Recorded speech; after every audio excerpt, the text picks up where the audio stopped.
In the European countries, this is how they inform their people. They give them alerts on how the storm or the floods are going to happen.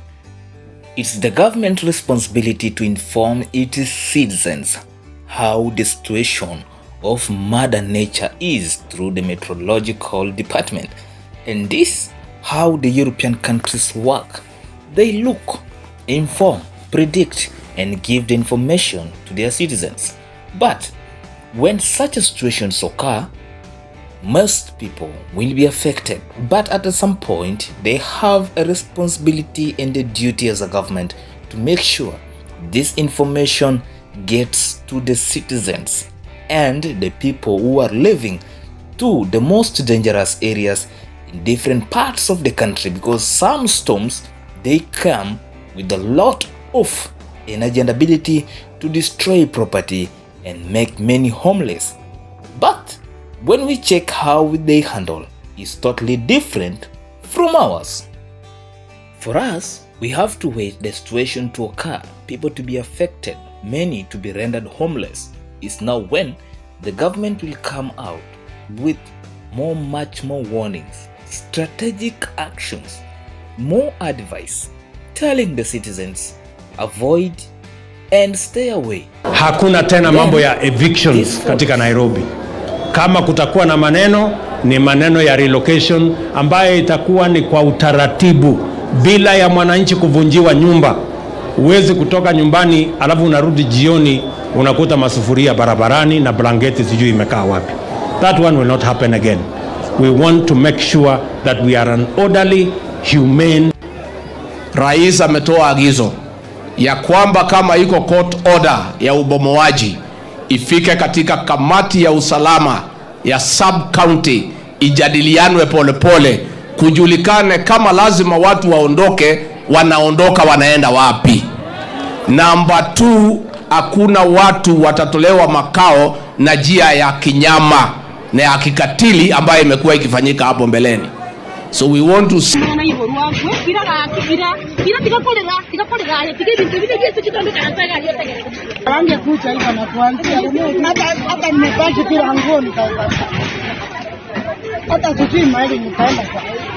wangetuambia tu kutoa hata sora yenyewe sisi tuko kuagiza. Sasa wakituangalisha kuagiza, tumeenda kuagiza, hatuna mtu wa kushughulikia, hatuna hata mtu mwenye anatutetea. Sisi hata sima hatuna. Ona sisi ni wanyonge. Yaani sisi ni wanyonge, hatuna mwenye anaweza kutetea. Hapi simsaidie chameni. Na sisi ni wanadamu kama wale wengine. Na sisi hata tunafota. Hata huyo Ruto nani mwenyewe, Ruto mwenyewe haki tulimpigia kura. Yeye ndiye tulimpigia kura na anatufanyia hivi kwa bora yetu sisi tunatoa. Yaani anasahau Mungu aliye juu. Asante Mungu ni nani? Mungu atasimama leo. Mungu atasimama. Ndio yangu iwezi toka hivyo. Ruto na serikali yake angetupea noti tuame. Now it becomes a blame of a normal citizen and executive, which is the presidency. They are blaming the president of his eviction to its citizen.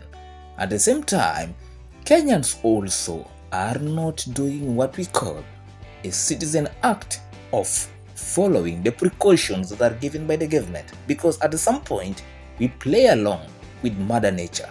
At some extent, we are not taking risks as it's supposed to be, because why should you cross a river that you know it is flooded and it's dangerous for your own safety? The well-wishers have done their part. Now it is the responsibility of our government to make sure those who were affected by these floods, they get their share. But some will take advantage. Of course, good cars, good watches, expensive apartments in different parts of the country, because the well-wishers have done their part.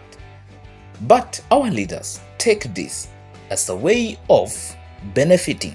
It is to you, Mr. President, to make sure those who are affected, they get their share equally, because Mother Nature, no one can predict what will happen. If you want to know the true measure of a man, watch what he does with power, how he handles his opponents, how he treats his wife and family, and what he does with his influence.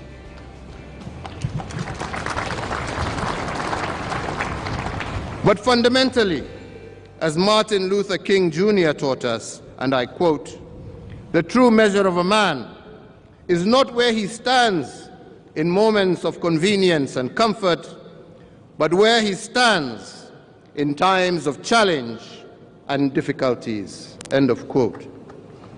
In other words, the true measure of a man is how he... We remember this man when he used to pull his microphone because he faced a disaster as a president during Corona time. And this is a lesson to be learned. Now we are on floods.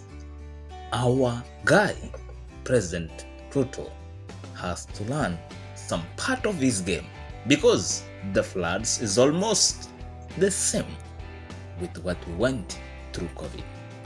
The challenge goes to you, Mr. President. Then many are questioning your CS on how they are informed and capable of their dockets. Apart from that, many are asking you so much questions in terms of if you have forgotten what you promised the hustlers. Now, it is you to learn either from Mr. Former or fulfill what you promised your people. Above all, nobody can control Mother Nature. And apart from that, ahead of you, you're gonna face more challenges than the ones are right now. Thank you so much for following Diaspora Stories. This is your boy, Mr. Super Latin.